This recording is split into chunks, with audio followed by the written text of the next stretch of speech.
Hi everyone, this is Michael Reddy. This is the free trial class for Family Constellations Core Concepts and or Family Energetics Core Concepts, which are both the same thing now, but it just has two names, which is not good for advertising on the internet. We're not quite really ready to start yet, but I know a couple of people who've been around me for a while and are in the class want to just introduce themselves quickly and say a couple words. So we'll do that before we officially start, because I know there's kind of more people. Kat, you want to introduce yourself real quick? Hi everyone, I'm Kat Troyer. I have taken this class once or twice with Michael. I'm a little confused because I've also done the Family Altar Constellation class. So I think this is my third class with him. So I think Michael is just a fabulous facilitator and teacher. I really like his grounded approach to constellations, and I really like the energy medicine piece that he brings. I've also been working with Michael privately for a little over a year, both personally and with my business, along with my business partner and husband. So I've got a unique perspective on the work that Michael does. I think that working as a client with him has helped me almost reinforce the learning from the class, because I know what he's done. The combination has just been excellent for me, both personally and professionally. So I'm happy to be here and excited to learn along with y'all this next couple months. All right, thank you very much. And when you have to go, bless you, thank you for being here. Okay, so who am I? I'm Michael Reddy, and there's two things about me that you need to know. I love questions, and spirit trumps Michael. You'll hear those said again in a minute, and you'll come to understand what they mean. Simplest description of me, and it's the only one I'm going to give you, is I'm a former academic cognitive scientist who was at University of Chicago and Columbia, who slowly over many years evolved into a shaman and healer, mostly in search of my own wellness. Like, in the end, the quest for knowledge and the quest for healing have just really dominated a long life. That's enough about me. Zoom etiquette. It's important. If you have background noise or you need to talk to somebody or something like that, please mute yourself. And if you are doing something that, like, we had one session with one guy who was eating and looking over his shoulder and talking to people, and there's motion on the screen when that happens, and it tends to attract everybody's eyes. So please, if you're going to do something like that, which you can, some people listen and they get up and walk around, which is fine, no biggie. Just mute your video. The mutes are, if you're on a laptop, they're down in the lower left-hand corner. If you scroll down and you put your mouse, you'll see a bar appear with various controls and things. There's a mute for the audio and a mute for the video. If you mute the video, you'll still be able to see everything. You just won't be broadcasting yourself. I think on my iPad, those same buttons are in a different place. They're up in the right-hand corner. There is a chat board down in that bottom board that appears if you mouse over it, or sometimes stays there. I couldn't tell you which. You can enter questions or comments or things like that. Sandy and I will keep track of them, and we will get to them. Okay. We're recording this. We record all the classes for posting. What I'm going to do right now, I'm going to play you two videos of me. One of them talks about a general vision and method that this is all about. It's about 10 minutes long. And then we'll have some questions and answers. Then I'll explain how the course works. And then we'll do another video that takes you through some of the content of the course, and then we'll have another question and answer. So there'll be plenty of time for questions, and if something comes up, if you hit chat, you'll get this chat board, which you can try to get out of your way. You seem to be in full screen here, there, okay. And you can type things there too, that you can type them to everyone, or you can type them to just certain people in the class, whichever. You'll notice that you get a choice down there at the bottom. Okay, you'll get used to this if you're in the class and you stay around, no problem otherwise tonight. So I am going to share my screen, and I'm going to attempt first to play this, this video from, okay, so everybody should be seeing Family Energetics Core Concepts, Vision and Method, right?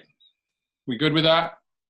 Give me a high five if we're all good with that. Okay, so I'm going to start that. If for some reason you can't hear this, please signal me quickly.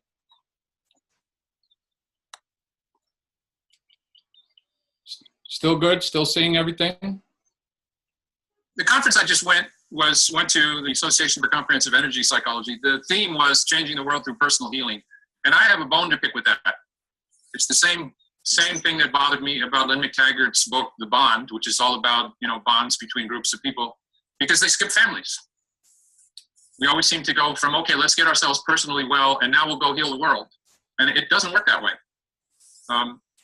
Damaged institutions create damage in families, they raise damaged children, and they grow up to damage more institutions, and it's a vicious circle cycle.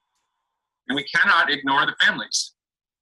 Family systems work in the old style had to get the real family members into the room, which has in many ways, I think, been its downfall. It's just much too hard to do that. And if you do get the real family members, you know, physically in the room, they're not willing to talk for, you know, many, many sessions to get them willing to talk.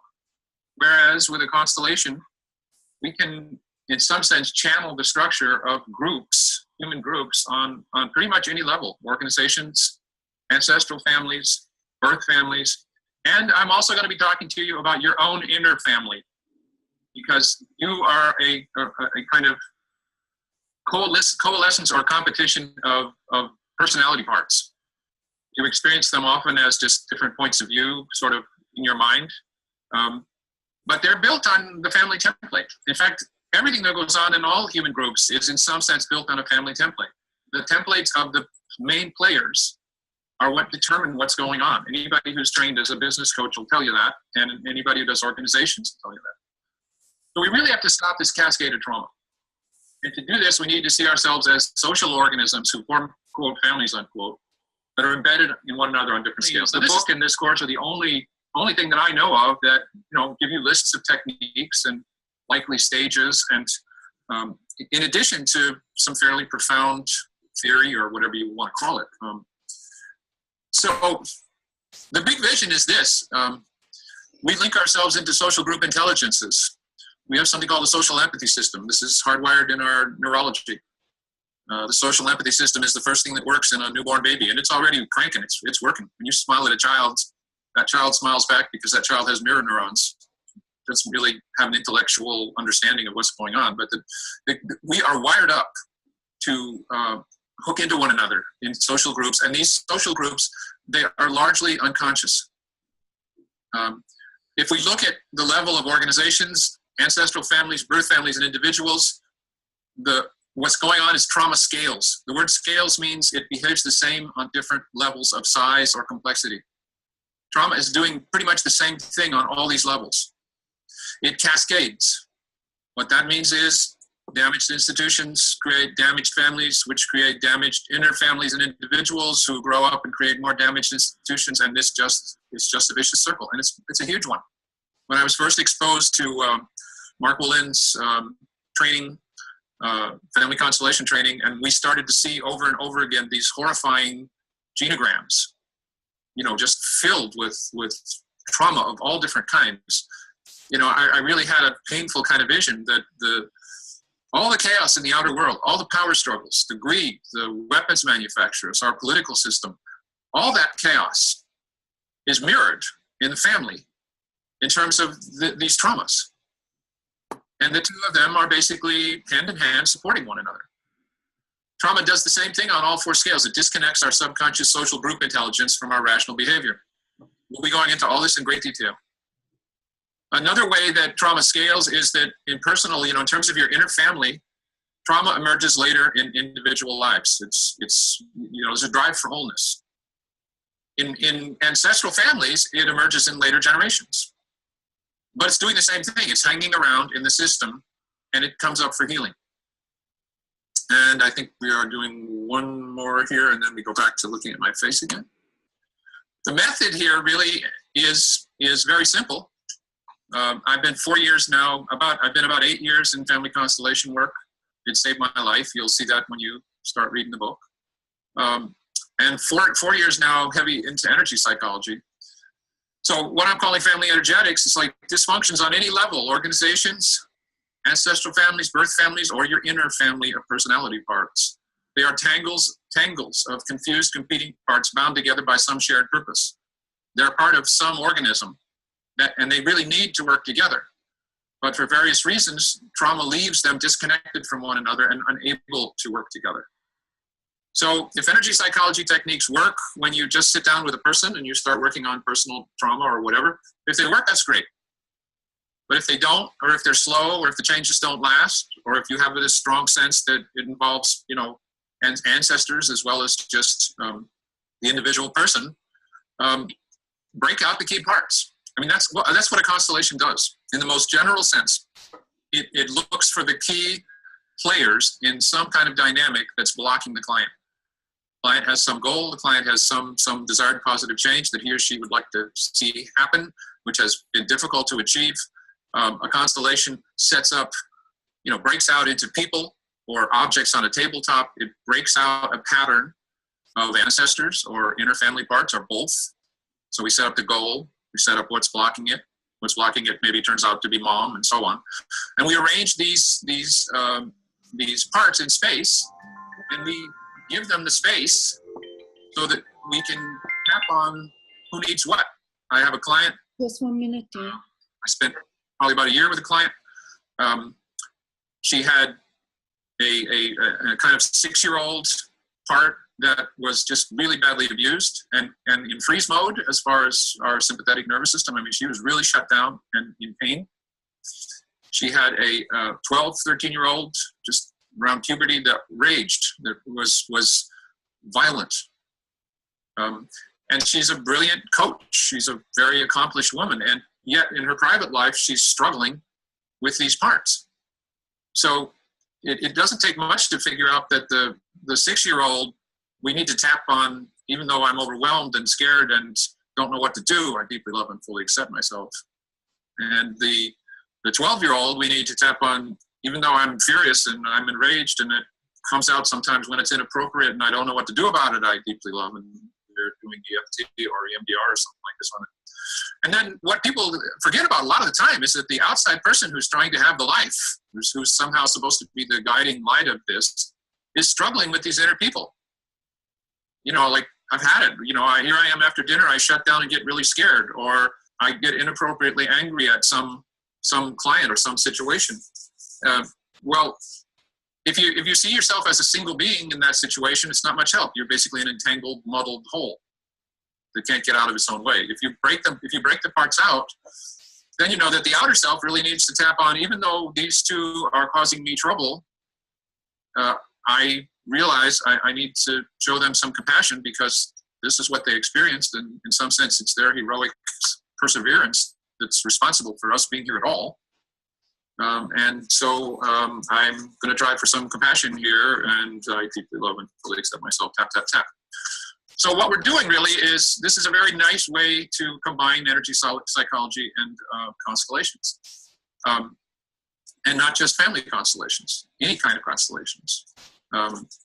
What you're doing is you're sort of breaking this entangled whole apart. If you're good at it, you will pick out the key players that are creating the tension, and you're letting them clear. You're letting them speak. You're letting them say, you're always the little one that's all frozen. It's like, I'm very scared. I collapse. I don't like what we're doing. It's too scary for me. The outside person needs to yeah, okay, I hear this, but it's over now. Tap, tap, tap. That's really the method in general. Let's stop this now.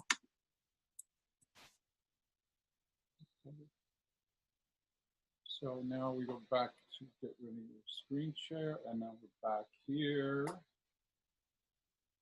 And close that. Okay, so I'm seeing everybody again.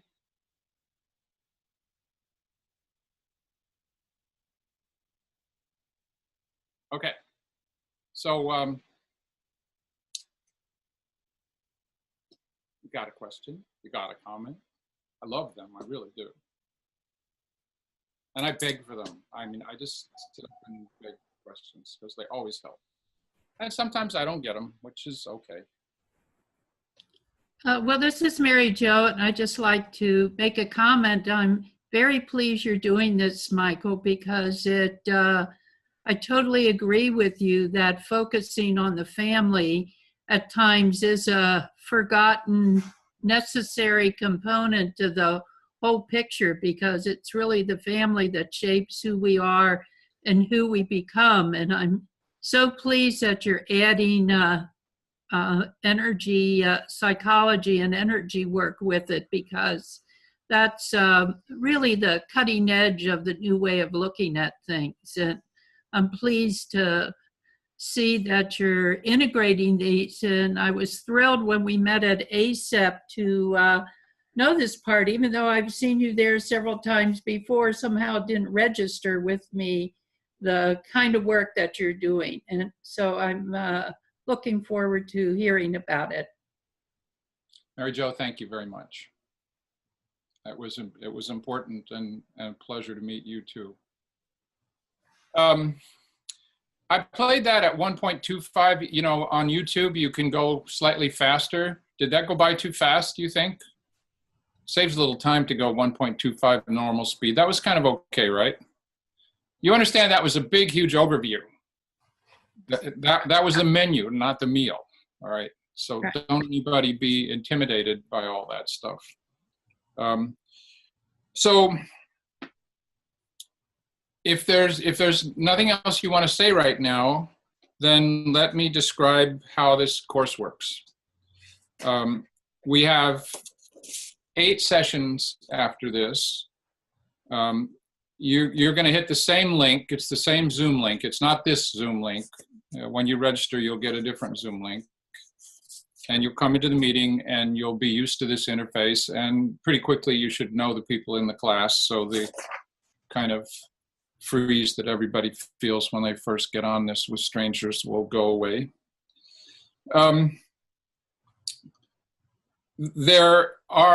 We have one homework page on the website where you'll get the URL to that, and you'll find recordings of all the classes. So if you miss a class, you can catch up with it. You'll find the readings, most of which come out of my book, Health, Happiness, and Family Constellations, which you will get a free PDF of. But I recommend you buy it. It's a good book. It's $16.95, or I think $9.95 in an ebook. But you'll get a PDF, so you don't need to buy anything. And we have study questions for you to help you, like, see how you're comprehending the material. We normally run a private, secret Facebook group so that people can, you know, we've had really kind of amazing discussions on that private, secret Facebook group. With the recent fallout around social media and Facebook and things like that, it may be that, like, I'm not a Facebook fan myself. I'm not a social media fan myself. So we're kind of looking around to see if there's other forums we might use for the class, but at the moment, it still seems like it's Facebook. And you'll get an email, if you register for the class, you'll get an email where we'll ask you kind of if you have a thought about this that you want to share. This course is really suitable for either introductory or advanced students. I'm very articulate. I use a ton of metaphors that are carefully worked out to make things understandable for you. And at the same time, there's a lot of depth and breadth here.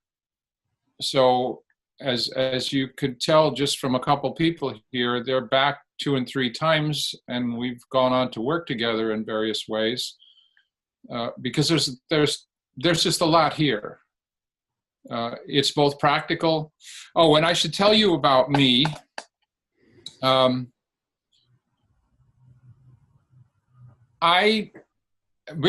Being this former cognitive scientist who evolved into a shaman, I'm like on a page where both mental and intuitive and conceptual and psychic, they're meant to work together. I don't split them. I use the mental stuff like, guidelines and signposts to help loft you into the intuitive and the psychic. And in that sense, I work very much like a Native American scout, and I was trained by Native Americans, so it would make sense. And one of these metaphors is, an airplane has landing gear and runways and ground facilities because it can't stay up in the air all the time. But when it's flying, it doesn't need the runway, and it will pull up if it's equipped with retracting landing gear, and it'll even out the flaps and do things like this. And I'm on the page that all this conceptual stuff is like the airport and the landing gear. It's what you use to get going. The two are not antithetical, although there's an awful lot of people who tend to look at the world that way. I don't.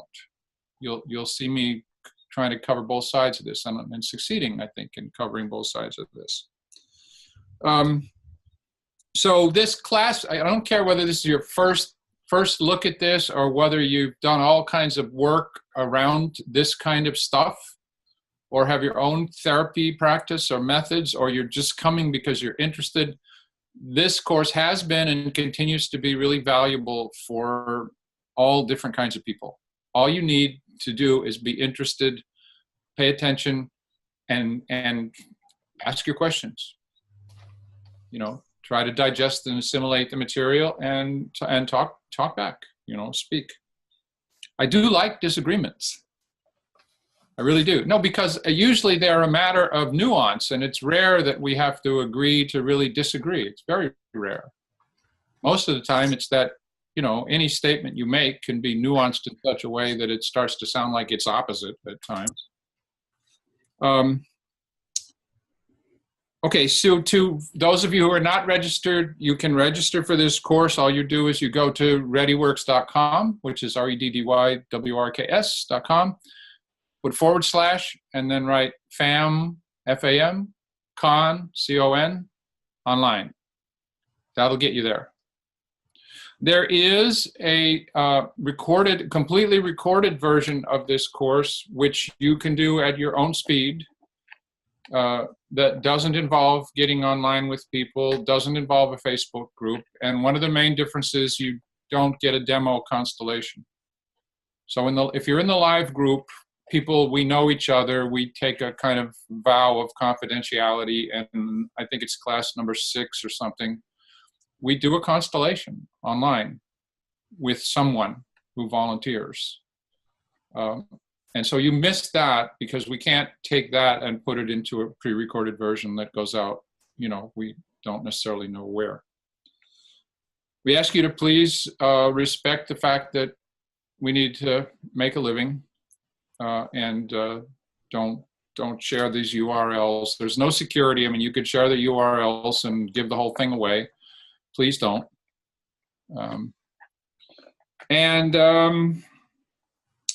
I think that's it for the basics. Sandy, have I left out anything that you can think of? No, I can't think of anything. I think Okay. we've covered most of the important areas. Any questions about the sort of basic way that the class works? Somebody's got to have something to say. I have a question. Oh, great. Who is that? That's Jennifer. Great. Hi. I love it. I haven't asked the question yet. I already love it. I was talking about the time difference because I'll be coming in from the UK, and but I won't we talked about that by email and whether I should actually sign up for this program or the pre-recorded one. But it would be interesting to see a live demo, even though I'm not part of the live group. So if I signed up for this class, would I be able to see this recorded session, or what? Does that make sense? The way I would suggest is if you want to go for the live class, which is not that much more money or anything, Yeah. You can be in the Facebook group, all right, which the pre-recorded one doesn't have. And my suggestion would be stay up late the one time that we do the demo. Ah, okay. It's 5 hours. So you'd be like 7. The live demo is actually 5 hours. No. It's 5 hours. Where are you, in England when you're Yeah, so it'll be at so you'd be 12. You'd have to stay up late and be awake from 12:30 to 2. But then you could just be part of the live constellation. That's one suggestion about how to handle that. But it's your choice. Do you record do you record each session? I don't. Ah, okay. No, wait. Yes, we do. I thought that's what she was doing. Yeah, she means the classes if she doesn't, if she misses the classes. Yeah, we record each of them. All the classes except for the live demo. Right. Right, I see. So you can keep up with this. And the other difference is this class will ask certain questions, and that will take me in certain directions that aren't in the pre-recorded class. Yeah. So you'll have access to all, thank you, Sandy. You'll have access to all the classes for this group of people. Does that make sense? Yeah.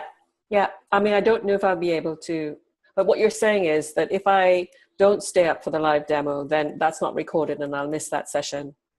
That's the only one. Okay. I'll have to look at it in my diary. Unless we got the class to agree, and then we'd have to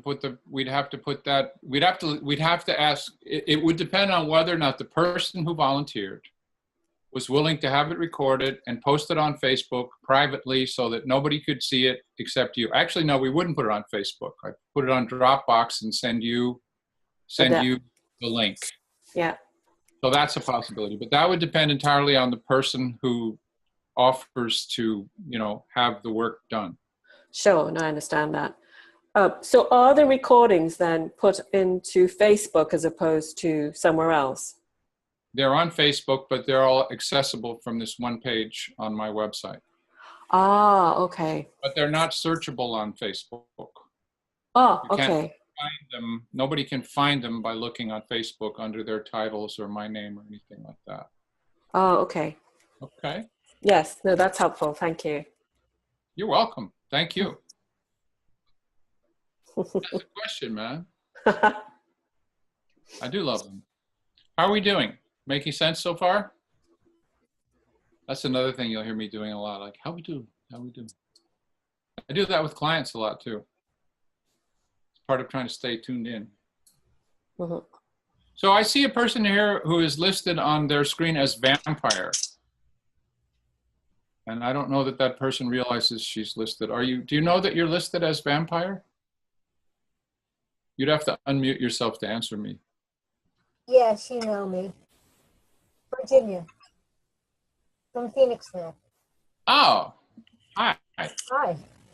Nice to see you. Nice to see you too. Yeah, I don't know why it came out as vampire. That's the name of my computer. Okay. I looked at that and I said, oh, gee. All right. How you doing? Thank you. Okay. So let's see, what are we doing? Okay, we're gonna now go to another video. This video is an overview of the, kind of what happens in the course. All right, this is a little bit longer. So I am going to share my screen again. And that speed was okay, right? 1.25? I don't have to slow it down to 1? Give us a little more time to interact. So, okay, share my screen. Pick this. Gotta go to here. Gotta get that out of the way. Have to get to this. Have to move this out of the way. Everybody should be seeing Family Energetics Core Concepts overview. We good? I see some people nodding. Okay.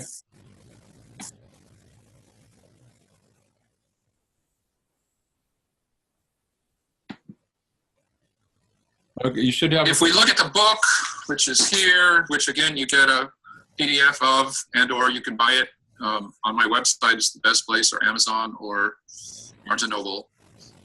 This has 5 chapters in it. In the first chapter, basically, we're going to look at it's a very different look at what Constellations people call the family soul or the family system. Because basically I've grounded it in a different way. It's not there are parts of it that are psychic and mystical, non-local, atemporal, if you will. But a lot of it, I think, is you don't have to get woo-woo at all to understand it. We have a social empathy system. It's working. We form groups. We have what's called distributed intelligences, and I will go through this in detail. So you'll get an understanding of what the family soul is in terms of your clients or anybody who's got a kind of mainstream scientific attitude. This makes sense, all right, and it works in talking to them. And it's hard social neurobiology. I mean, it's what I give you is a little bit oversimplified, but it's pure gold. This is what when I did that workshop at Gary's Interfaith Church, this is what we did, and I think everybody got it. Okay. Chapter 2, we will anatomize one constellation. Chapter 1, there's 6 teaching examples that you'll get to sort of see how trauma passes from one generation down to the next, what it looks like. In the second one, we will take and do one situation and really anatomize it. In the process of anatomizing it, I will give you the names of 9 different techniques and several stages of a typical constellation. These are training wheels. You don't necessarily need to name them or whatever, but nobody, in all of my training, nobody ever named these things. And it's easy enough to name them. I mean, it's not going to kill us to have some conceptual grounding for this. Because when you get there, and you're sitting in some group, and you're trying to do a group constellation, and people tell you, preserve the phenomenological stance, it really doesn't help you very much. I'm going to tell you something different, which I think is much more graphic and makes much more sense. We now have a video, so instead of just using the diagrams in chapter 2, which are in the book, we've got the whole constellation modeled in terms of avatars in 3D space, so you'll see that. That's way beyond the diagrams. I've also detailed other kinds of, I've taken that same teaching example and detailed 2 or 3 other traumas that come from that same situation. This is way better than it was a year or 2 ago. It was good a year or 2 ago. Chapter 3, it's called 7 Sources of, I don't know what it's called. It's called The Sources of Hidden Loyalty, How and Why They Can Affect Your Own or Your Children's Lives. So we'll talk about the kind of 7 primary sources for cascading trauma, hidden loyalties. For traumas that, what this means is grandpa and grandma had an experience which they never were able to process. It was powerful. Because they did not process it, it lives in the family system, just like personal trauma lives in your individual family system. And it shows up in a later generation in some analogous form. This chapter also asks the questions which almost never get asked. So it's common in family constellation circles to hear this statement: everyone who belongs to everyone who's a member of the family has an absolute right to belong. And that's very nice, except it's impossible to list who might belong to a family. There's no way to do it.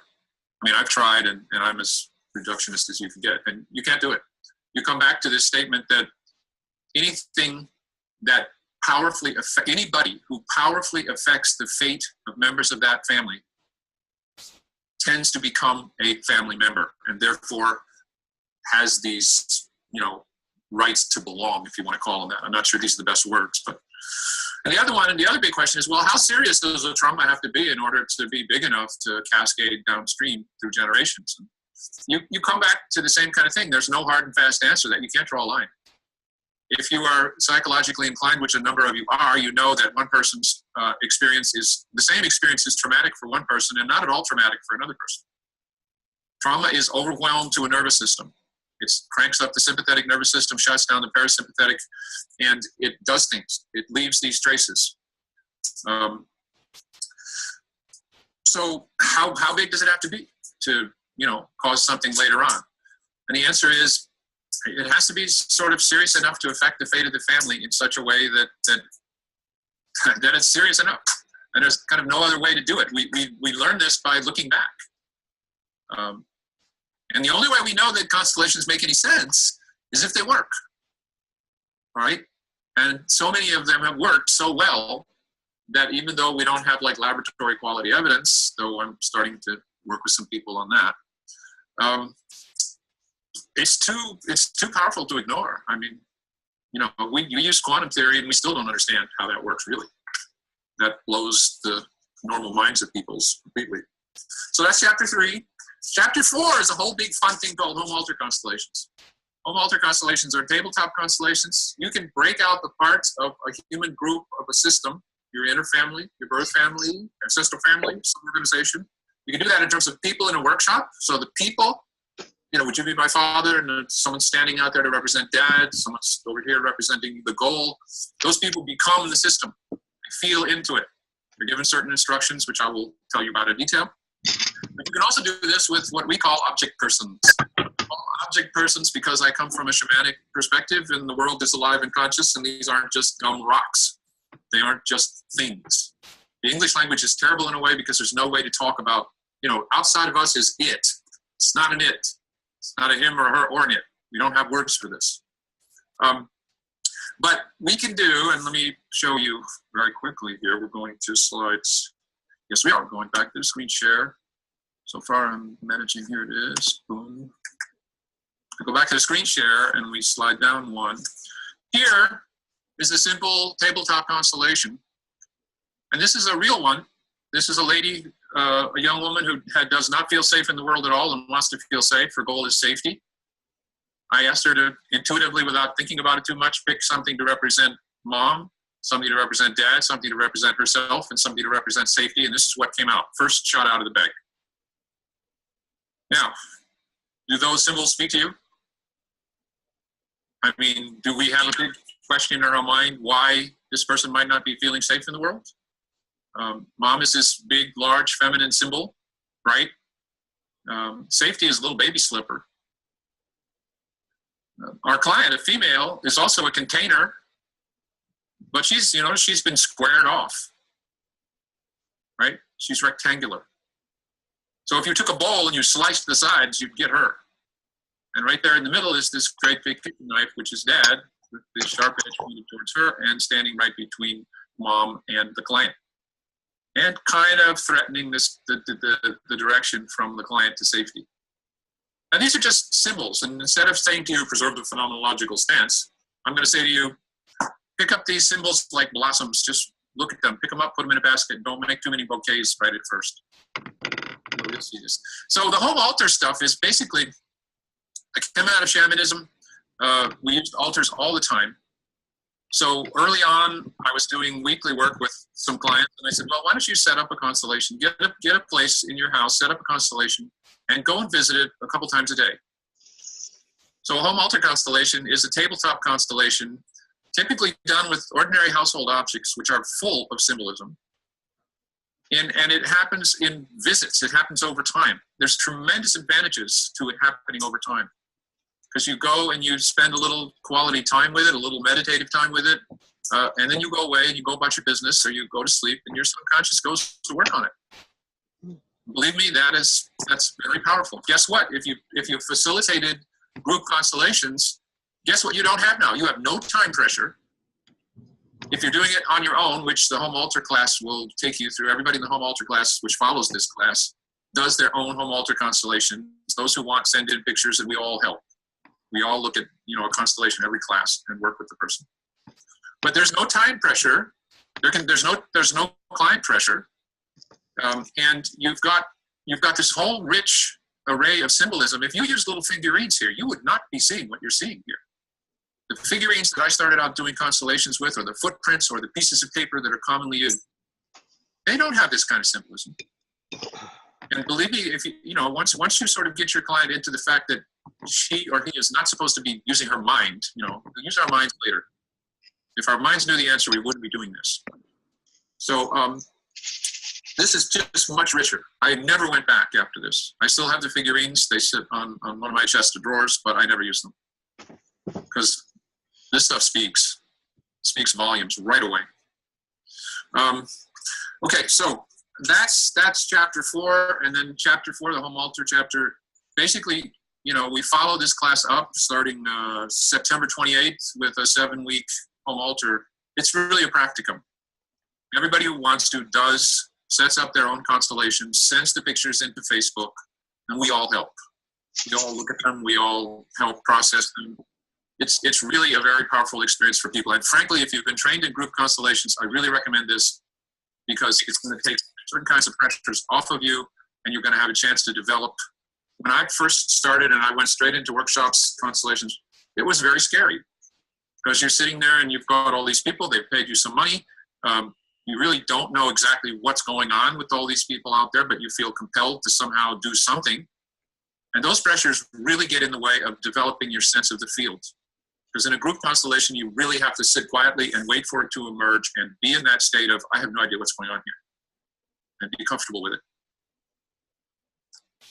And what I'm doing while I'm sitting there is I'm just picking blossoms. I'm picking little symbolic blossoms. Over here, there's, this one looks this way. I know this one said that. I know the plant did this. And I'm just picking blossoms, symbolic blossoms, putting them in a basket. I'm not making a lot of bouquets yet. What happens is the bouquets emerge from the basket. That's my version of the phenomenological stance. Then we go to chapter 5, which is basically about, what is healthy healthcare? What kind of facilitators should you look for or try to be in group constellations? And then we get seriously into trauma. Dan Siegel in Mindside has this very, very lucid description of some of the neurology of trauma. You'll see I'm not going to go through this right now, but we'll go through a whole series of diagrams, little comic book diagrams like this that give you I think an amazingly useful vision of what's going on in your nervous system with trauma, and it's one that you can explain to clients really easily. I'm not going to do that right now, but you're welcome to ask me about it. And we're going now to, let's see, I think. So the bad news, trauma is everywhere on all these levels, organizational, ancestral, birth families, families of origin, and inner families. It's everywhere. It's bad news. The really good news is we got a single root source for all our troubles. More and more mainstream professional doctors are coming around to the perspective that chronic emotional or physical suffering is not a matter of some single organ messing up. It's a matter of various parts of the emotional, spiritual body-mind. We don't have a word for that, so the spiritual, emotional body-mind, that wholeness, there are parts of it that cannot talk to one another. They cannot cooperate with one another. There'll be plenty of examples later. So the good news is we've got a single root source. More good news, it behaves similarly on all levels. It does the same thing. It disconnects the underlying social group intelligence. We form these distributed intelligences in our families. We form them at a cocktail party. We form them at a conference. Association for Comprehensive Energy Psychology is really known for that all of us together there create a wonderfully warm, rich experience. It's unprecedented in my experience of professional conferences. It's very high quality stuff, but it's extremely welcoming and warm. That's what is called l'esprit de corps, right? That's that spirit, that group, underlying group is a brain. It's a distributed intelligence. It's not localized in any one of us. It behaves similarly on all levels, and the great news is similar, low-tech, accessible, inexpensive energy psychology and constellations work to fix it on all the levels. So there's bad news, but there's some very good news too. Okay, so we end this screen share, I think. Do we end this now? Yeah, we do. I'm going to stop right now. Let's just see what we need to do in the way of helping people catch up. I still have some more to say, but okay, where are we? What do you think? Talk to me.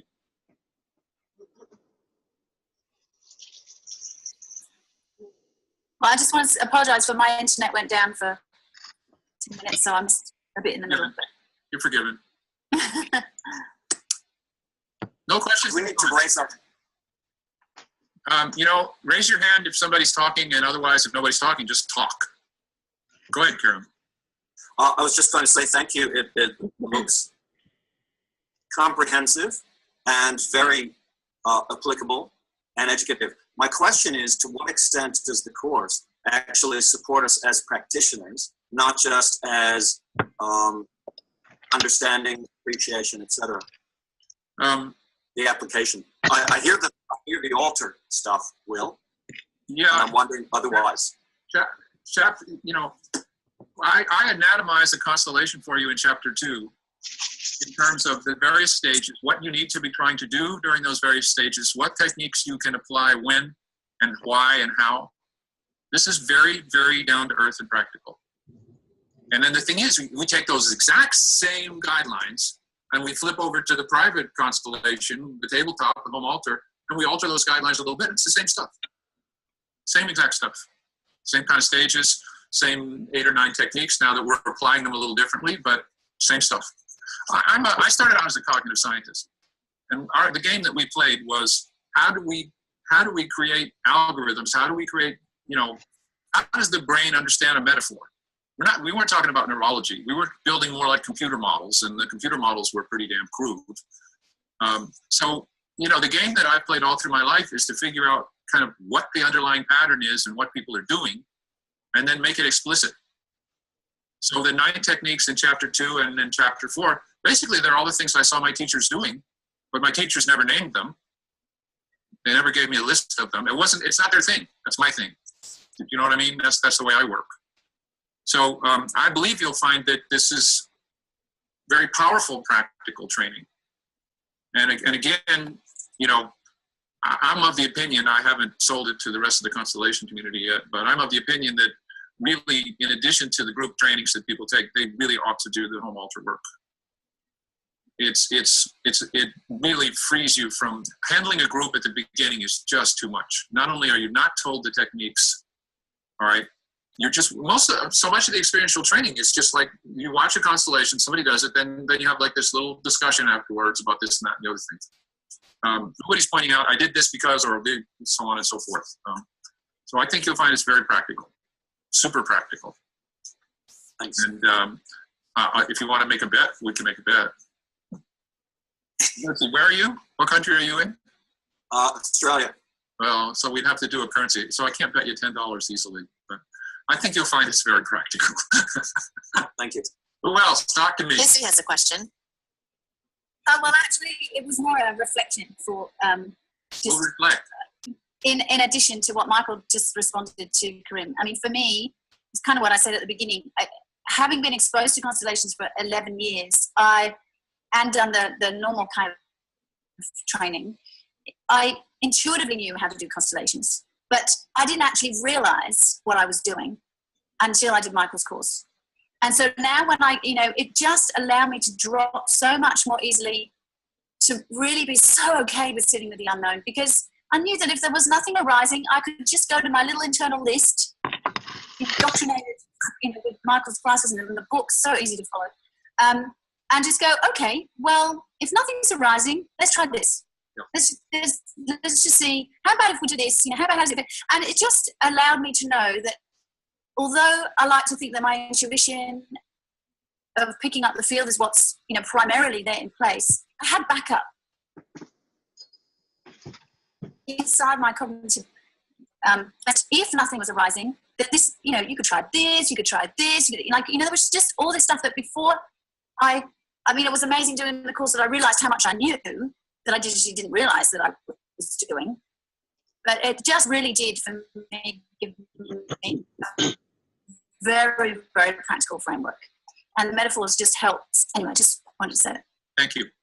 One of the metaphors that I've started using recently is this one. These guidelines that I give you, they're like the landing gear on an airplane. They allow your intuition to take off and fly. If you have an airplane with no landing gear, it's up there, but it can't get down to earth and explain to people what the hell it's doing, and it can't, when it, I won't pull the metaphor too far, but they're the training wheels. I expect you, this will train your intuition. I'm telling you, it will train your intuition. And I don't think about these techniques at all anymore, but I'm still doing them. I'm rolling through them very quickly in different ways. I have to say, having listened to you and Izzy, I also do get the feeling that it's really providing a framework, background that can integrate, so that the phenomenological method can just happen much more easily. Yeah. But again, people in the United States anyway, they don't know what the hell the phenomenological method means in a way. And the explanations of it don't make cognitive sense. Because the explanations are, I'm only seeing what is. Nobody sees what is. Everybody. That's because we're all in our, most of us are in our heads or our hearts. We're not in our full bodies. Well, that's true, but even if you get past that, you're still subjective. There's no way around that. There isn't any objective stuff out there. All right? The best we can do is work towards an overlap of our inevitable subjectivity, right? And build out of that some kind of communal understanding. But it's not given. There's no, anyway, that gets sort of philosophical. Who else? Christina has her hand up. Go ahead. So I've been doing a little happy dance over here because of the resonance of what you're speaking about with the inner parts. Because that, before I was exposed to constellations, or actually constellations, me doing it in other groups is what allowed all of my parts to really emerge safely. And it didn't, but I wasn't given that context there. It was always about someone in your family line, like a real specific person. But so all of my work the past 4 or 5 years has all been about my inner characters, is what I call them. And I use altars a lot with my clients. And what I'm creating is a program to help people really get their inner peeps in line so that they can move together as a unit. And I have a performance art piece that's all done around this. And what I'm feeling is like, wow, this feels really like it could be a very concrete way to help others really get a handle on those different beings that are competing and distracting and not allowing that flow to happen. So would you agree with me that this I'll do a happy dance too now. yeah. There's a book called Internal Family Systems Therapy by Richard Swartz. I think it's or Robert. Your inner parts, your inner personality parts, they are all reactions for or against the people in your birth family, in your developmental family. So a lot of times, when you start work on this inner family level, a lot of times, the part that's like one of my parts is the one that both loved dad and was beaten up by dad. You understand me? Yes. It's formed around my father. Yes. So, I had to do certain ancestral work with my father, or I wouldn't be alive right now. Constellations saved my life. Read the prologue to the book. Excellent. But it just, they're all connected. They are. And I mapped after speaking with one of my teachers. I did go back and map all of my characters, and many of them are a grandfather, or they definitely carry that energy of what was not allowed in them. And it's right here, right now. And it's really so helpful. Yeah. So helpful to integrate them. So I work with a lot of young people, and it kind of rites of passage initiatory processes that's been primarily shamanic. But this feels like it would be a really sweet way to ground it with some science. I love that your models and visuals that really help support it and ground it. Thank you. Thank you very much. Happy to dance here too. Who else? Michael, are you able to see the chat box? Maria has a question for you in the chat box. She's not able to do audio. Hold on. It's at the very bottom. Oops. Okay, the question is, have I been able to successfully practice across culture, race, socioeconomic backgrounds? Certainly people from different countries, certainly different genders, certainly different ages. I don't get access to Native Americans. I don't get access to Black Americans. I don't know of any reason why this would not work. It's a very concrete, action-oriented method. But, I can't go further than that in terms of what I've actually experienced. What else is here? I'm looking at this right now. Yeah, okay, so the question here is, family similar to whole-on from integral theory? Everything is a whole-on. Everything is a whole composed of parts. Which parts are wholes composed of parts? I mean, there's kind of no stopping it. On every level, it's the same thing. How long will we have access to the videos once we've taken the course? At least a year, but the thing is, just download them if you want them. Basically, no, wait a minute. We're putting them on YouTube now. Right, Sandy? Yes, I was just typing that as you were answering that. Yeah, they're on YouTube, so there's no reason why they would go away unless YouTube went away. They're privately accessed on YouTube, just to make Yeah, that. they're private. That is to say, and we ask that you don't like spread them around. But they're not. We don't. No, I'm sorry. They're unlisted. They're not private. Private means you have to invite the people. Unlisted means it's not going to show up in a search. But if you have the URL, you can find it.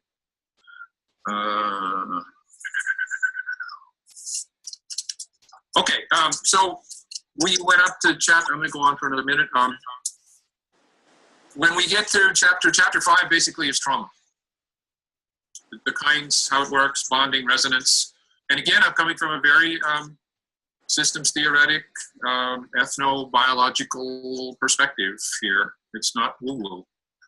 I have 5 bullet points that define the family soul. Only one of them has anything to do with anything psychic. The rest of them, okay. So we went up to chapter, I'm going to go on for another minute. When we get through chapter 5, basically is trauma. The kinds, how it works, bonding, resonance. And again, I'm coming from a very systems theoretic, ethno-biological perspective here. It's not woo-woo. I have 5 bullet points that define the family soul. Only one of them has anything to do with anything psychic. The rest of them I would defend as empirical as you could want.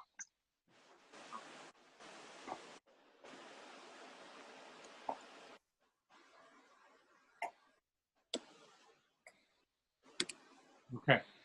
For that.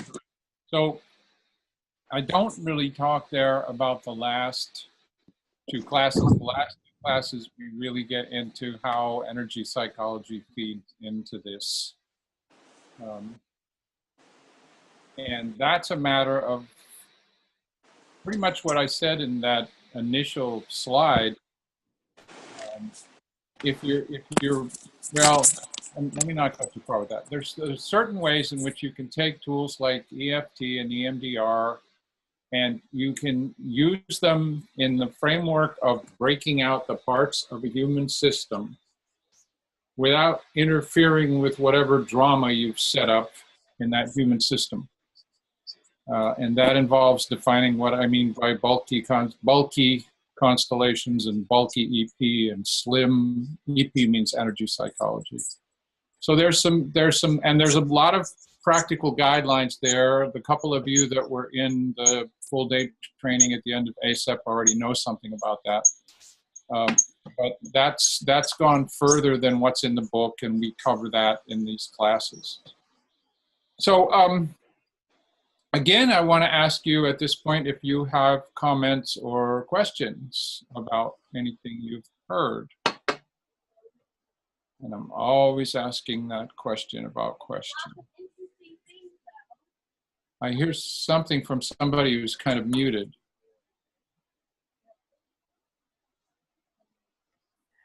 Okay, so Jessica, your mic is muted down in either the upper right hand or the lower left hand corner. There's a picture of a microphone which has a line through it. If you click on that, hi. There you go. Oh, okay, great. Hi. It didn't seem to be working earlier, so I thought I would type it. You mentioned using some type of software earlier. Can you speak a little louder, please? I can. Hi. Is this better? Yes. Great. Thank you. So you mentioned using a software earlier. What software did you mention using? I was probably talking about coaching spaces. Okay. And I am sad and sorry to say that coaching spaces is going out of business. So you'll see that I've used it to illustrate some constellation work. But as of May 24th, because there hasn't been enough business support for it, and because the European privacy laws are coming into effect and making it impossible, they're taking that product off the market, which is very, very unfortunate, because you will see when I show you this one video that it's just a wonderful tool. Is there another software that you recommend using? There are other pieces of software, but they're nowhere near as good. Okay. But there are, and as far as remote doing, if you work mostly remotely with people, I have a whole course, an online course on remote constellations, which is pre-recorded, which you can buy anytime, though I recommend you do this stuff first. If you're going to do these in order, you do this one, you do the home altar constellations, and then you do remote constellations. Okay. But the remote constellations, that class is the only thing like it in existence. Most of my work is remote. So I'm constantly doing remote constellations. I got 5 or 6 different ways of doing them, from having only voice-only contact to having, you know, people with iPads that can show me what they've set up, and I show them what I set up. So is that a good answer for you?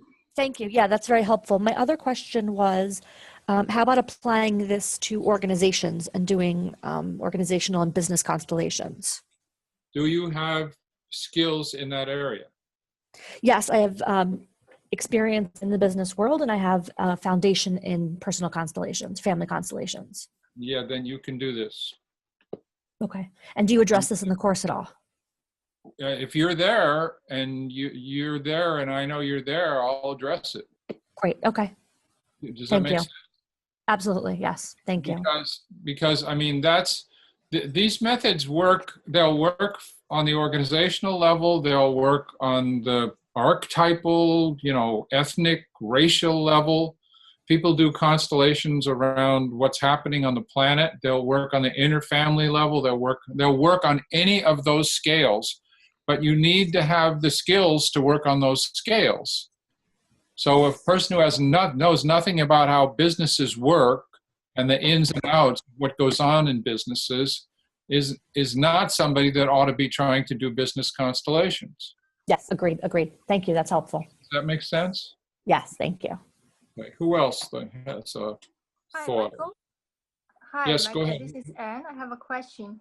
In the video, it's mentioned a few times about altar constellation. Can you elaborate on that? I didn't get the meaning. What was the word, please? Altar constellation. Altar. Home altar constellation. Yeah. Those are tabletop constellations. That's my name for tabletop constellations done over a period of time.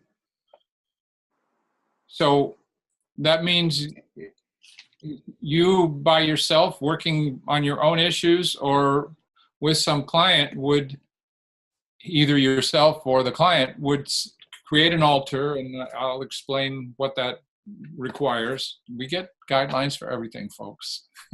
You really do. How to do that. And you basically intuitively pick little object persons to represent this or that. And you put them on that altar and you visit that altar. And over time, and you do this thing called representative perception, or you feel into being the different energies on that altar. All right. This is an iterative process. It builds up over time. I'll give you a guideline for how often to visit. It's all really spelled out in very practical terms. But it means a constellation that might go on for 3 weeks or a month. Mostly, it seems that they tend to go stale after 4 or 5 weeks. If it hasn't gotten someplace in that amount of time, but it also depends on the frequency with which you can visit. Somebody who's got an intensely crazy busy life, you know, that person may only be able to visit that altar and spend a kind of meditative time with it like once every couple days or something. Another person might be able to do it, you know, 2 or 3 times a day. The rule, the guideline for that is you want to visit it often enough that it doesn't go stale or dead. You're not reconstructing it in your mind, but you're not visiting it so often that you're pushing it. Because what you're doing is you're giving this thing that I call slow intuition. You're giving it time to give you answers. You're giving the field time to develop. These are all expressions that you'll understand better. How helpful is that? Very helpful. Thank you, Michael. Thank you for the question. I love questions. Michael, I have a couple questions for you. Good, awesome. One question is if you can speak a little bit more how IFS plays into the constellation work, more so in the fact of if you don't know details on the intergenerational family history, but doing IFS deep processing work, and then how to pull out the ancestral components without the content. Yeah. Okay. IFS, for those of you who don't know, means internal family system therapy, right? Yes. It means working with personality parts. It means personifying them typically, trying to help them to become quasi-independent beings that can speak for themselves and interact and start working out their problems as a formerly dysfunctional team, right? Externalizing the muddle. It turns out that whatever you see going on in that internal family system has roots. Mm-hmm. You sometimes have very little in the way of facts about those roots, okay? Which I think is what your question is about. Yeah. But the constellation becomes a kind of exploratory tool. It becomes a kind of experiment because you know that if somebody's getting repeatedly some daughter is getting repeatedly raped, maybe by a family member or molested in some way, something like that is back there. Do you understand me? You don't necessarily know who it was or where it was or what it was, but you know that something analogous to that was happening back there. All right? It's a very good bet. So what you do is you set up the constellation and look for where the energy shows up. And you don't end up knowing necessarily a lot of, hard facts, but you know that probably something was going on with grandfather and some daughter, or do you understand me? That just from the little bit that little bit of facts that you might have, and especially because people start remembering stuff or they go ask family members at times. But the point is there's always some metaphorical relationship between what you're seeing in that internal family system and what went before. So you don't need to know the exact things. You simply set up and investigate, and you're looking for almost for like metaphorical parallels, and you work with them. What sense does that make? It makes good sense. I think it'll make more sense once we're further into the course and sort of have some examples of that. Yes, that makes sense. I mean, sometimes it's just a huge cognitive shift. I worked with a Korean war baby. Korean war babies were children abandoned during the Korean War who just were sent off to America and adopted.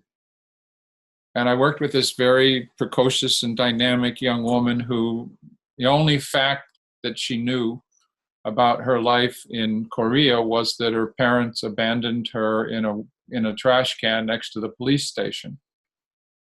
So we set up her we set up her family, like her adopted family, which was a pretty good one.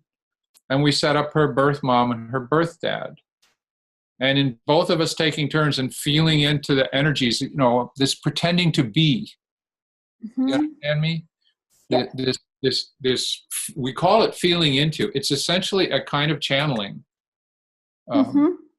All right. In the context of this whole system, when we felt into the parents, sometimes you'll feel into some father that's a birth father, and he doesn't want anything to do with any of this. He's got his back turned, doesn't want to look at it, doesn't want to be there, is full of shame, and is just, I don't care. Don't bother me with this. Both of these parents, both of us independently, without telling each other, felt deep love and concern. So that was kind of odd. Because how come their baby was left in the wastebasket by the police station, right? And then what came out of that constellation was this immense cognitive shift of, the felt reality. And I don't know the factual truth. Do you understand me? But the felt image, the felt reality that this young woman walked out of the constellation with was, my parents were in such bad shape and so threatened that the kindest thing, the best hope they had for me, loving me deeply, was to leave me where the police would find me. And as a result of that, I'm alive in America today. So that shifted her whole sense from abandonment to this perception of the extremely dire straits that her mom and dad lived in. And the fact that they gave her the gift of life in a way that she had heretofore perceived as total abandonment. Mm-hmm. Does that make sense? It does, yeah. But we don't know the facts in a way. Do you understand me? I mean, we've just got this one little thread. Mm-hmm. It's like that kind of. Yeah. And I don't try to swear that X happened. But on the other hand, I am certain in my gut that grandfather such and such was the villain or something. Do you understand me? Mm-hmm. Some grandfather, so-and-so back there has got the energies of a perpetrator, big time. And so his perpetration somehow probably looked like what we're seeing in the current client. That's kind of how that works. And you don't always work with people who don't know anything, right? I always start out with an intake that kind of builds a traumagram, essentially, the last 2 generations. Thank you for that question. It's a great one. Was there another one? Yeah, there's one more. Hold on 1 second. I got a problem. I got to plug in my computer. Just we're being interrupted for a second here. When I moved the computer, I forgot to plug it in. And that's probably a nonsense call anyway. Otherwise, I'm going to get shut down here. Okay, I'm plugged in. How perfect that was, right? Right there, interruptions doubled up. Yeah. So my other question is there going to be time and space in the course to consult about the work we're currently doing with clients, the constellation work we're currently doing with clients? In general, yes. And then that's also what the Facebook group is for. Okay. Is to post stuff like that. But again, the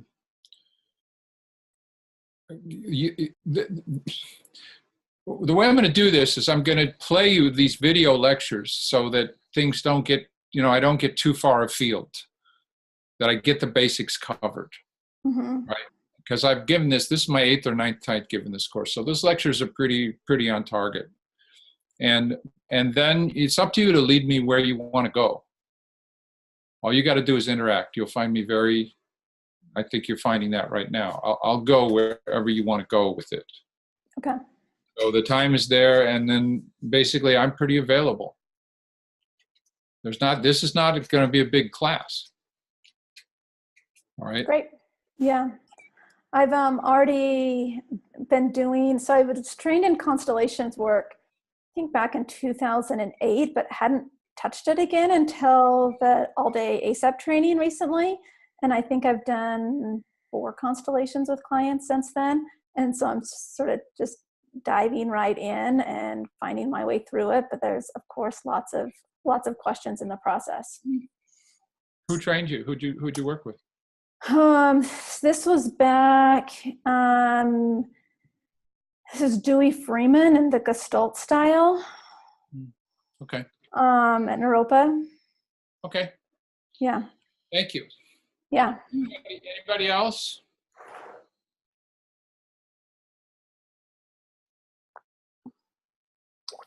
I have a question. Please. Do you ever have clients who...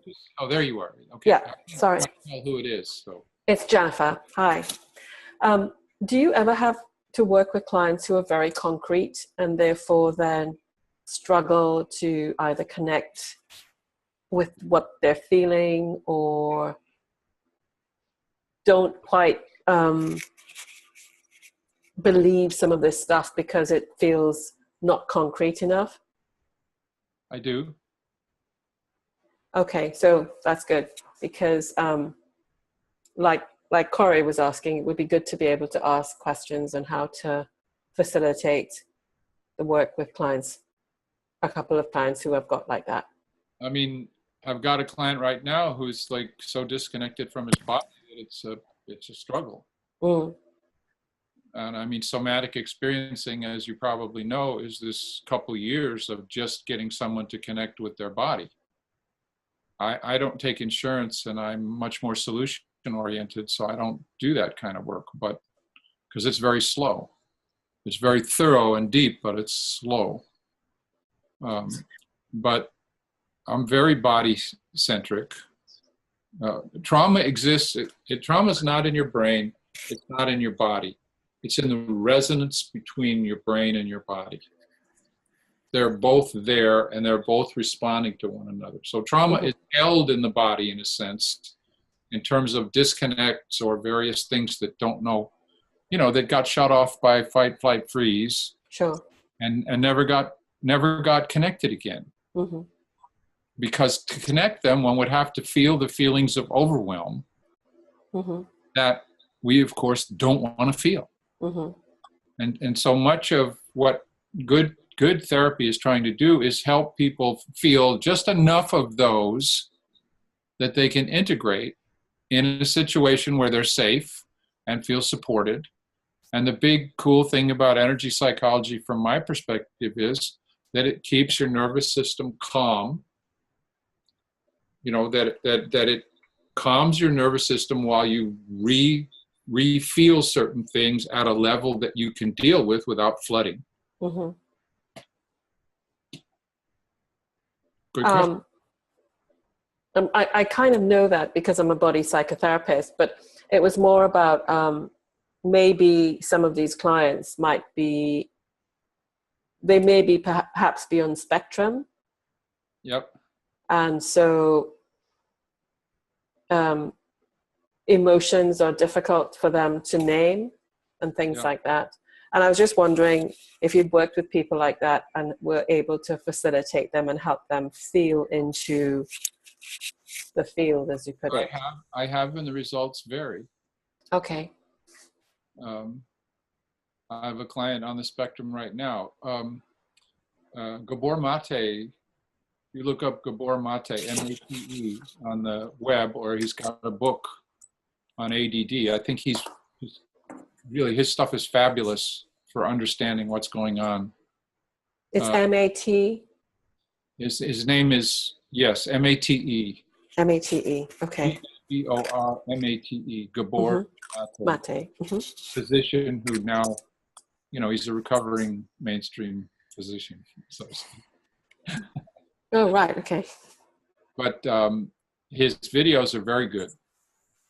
And the book on ADD, his one of his slightly tongue-in-cheek definitions for ADD is, yes, it's attention deficit disorder, but it's the parents who were deficient in attention at certain developmental stages of the child's growth. I wonder about that too, actually. He's got a pretty good approach to that. Cool. I'll have a look.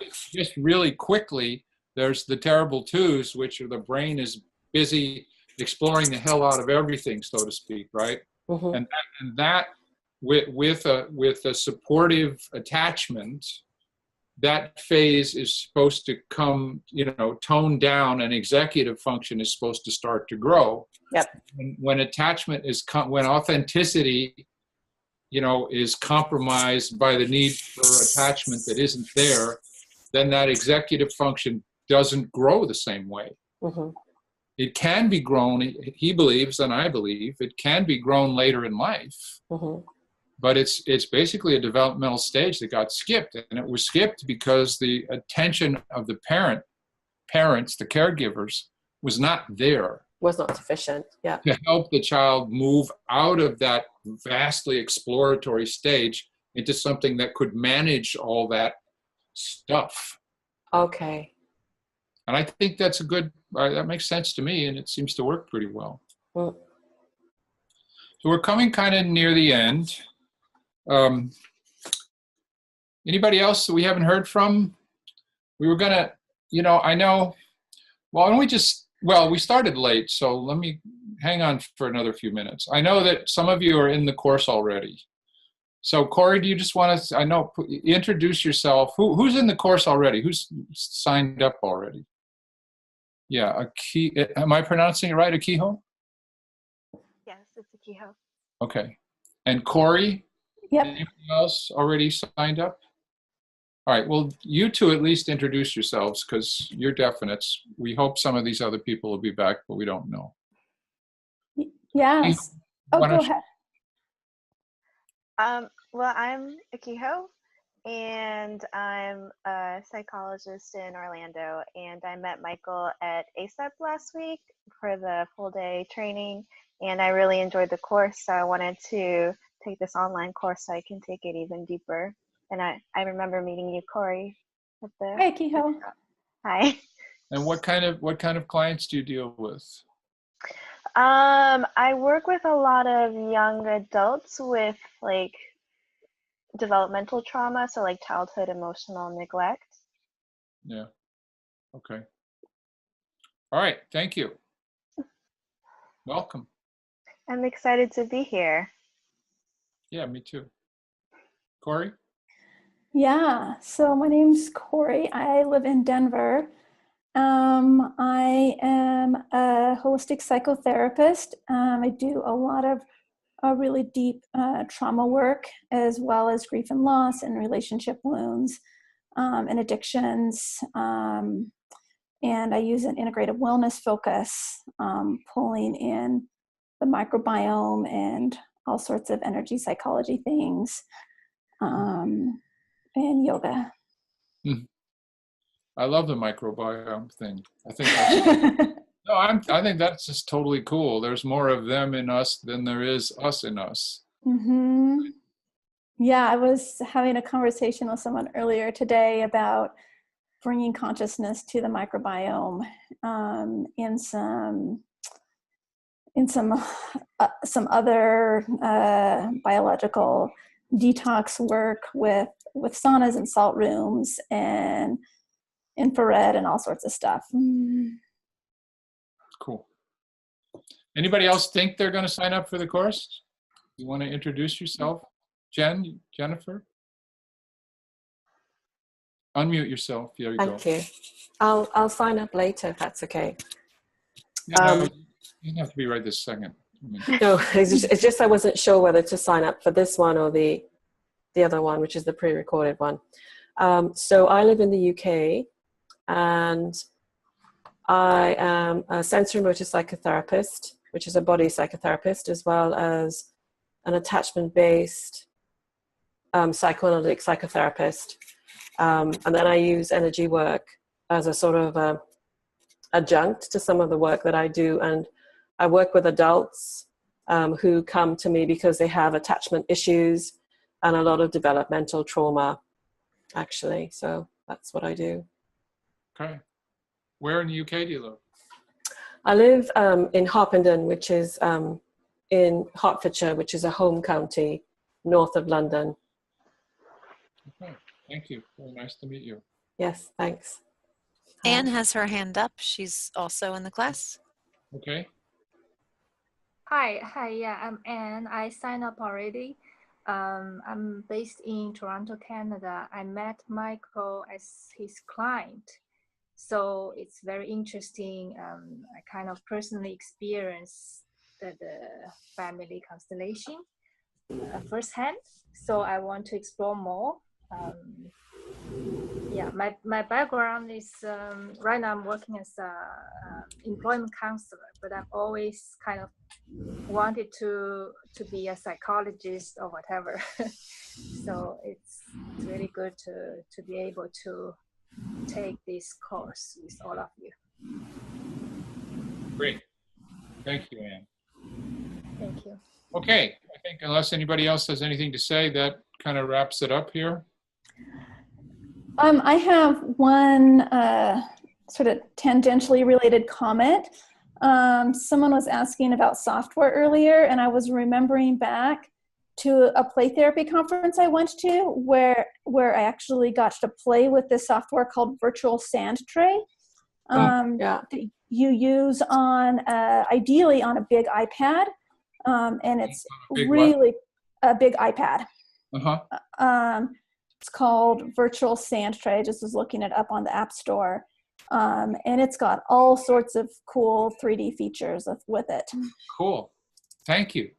You're welcome. That might replace coaching spaces. Maybe it's a very different framework, but it's got a lot of cool things on it. Oh, thank you so much. Yeah. Thank you. Sandy? Yes. Were you typing something or what? I did. I put the link to the registration page if anybody needed it. So you can register at readyworks.com, readyworks.com/FamCon online, one word. And we hope to see some of you. So thank you very much. Appreciate you being here. And I send you all much love and energy. Thank you. Thank you, Michael. Thank you very much. Thank you. All right. Bye-bye. Bye. Bye. Thank you. Bye.